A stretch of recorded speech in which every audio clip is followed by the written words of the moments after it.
Bonjour à chacun, bonjour à tous et bienvenue à la revue de presse. Relecture du code électoral, le système partisan béninois renforcé, affirme Le Matin qui poursuit, c'est là une réforme qui met un frein à l'exclusion et qui relève les conditions de participation à l'élection présidentielle de 2026.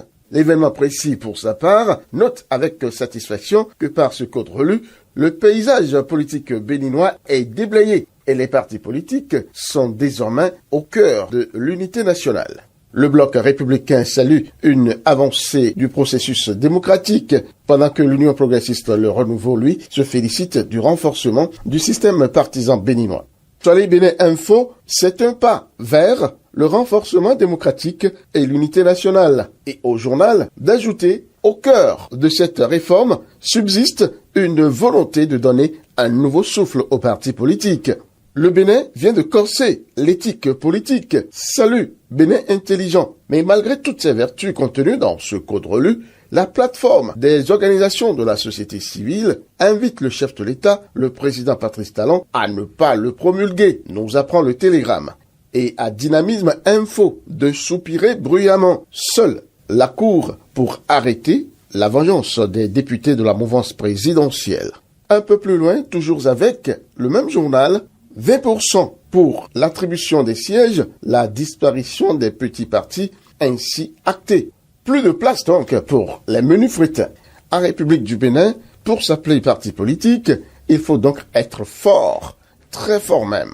Sur un autre plan, à présent, la réouverture de la frontière bénino-nigériane, appelée de tous les vœux, semble avoir encore du plomb dans l'aile. Totalement désappointé, Défi Info nous annonce que la visite de la délégation nigérienne prévue pour jeudi dernier à Malanville a été annulée sans qu'on ne sache pour quelle raison. La frayeur passée après le décès de la secrétaire exécutive Madame Marie Mereto, une nouvelle SE a été installée à la mairie de la commune de Banté, rapporte le Télégramme. Le maire, mis en cause par la défunte, pour sa part, prend à témoin le préfet du département des Collines pour rassurer la nouvelle SE de sa franche collaboration. Nous informe le grand jury.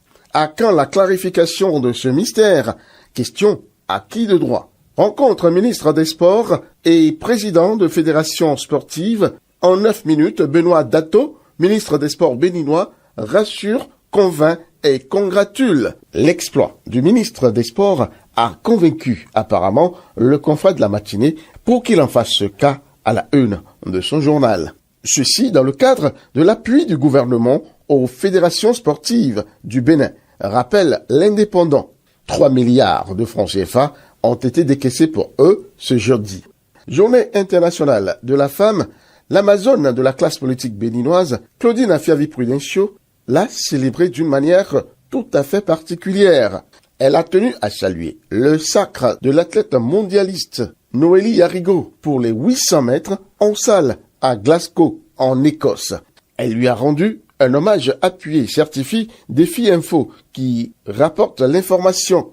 Et dans la même veine de la Journée internationale de la femme, Christelle Rondonubo Alioza, directrice de l'administration de l'Union progressiste Le Renouveau, a lancé un appel à l'endroit des femmes pour un monde de paix, nous dit les 4 vérités, qui ne connaît pas le rôle de la femme dans la recherche de la paix.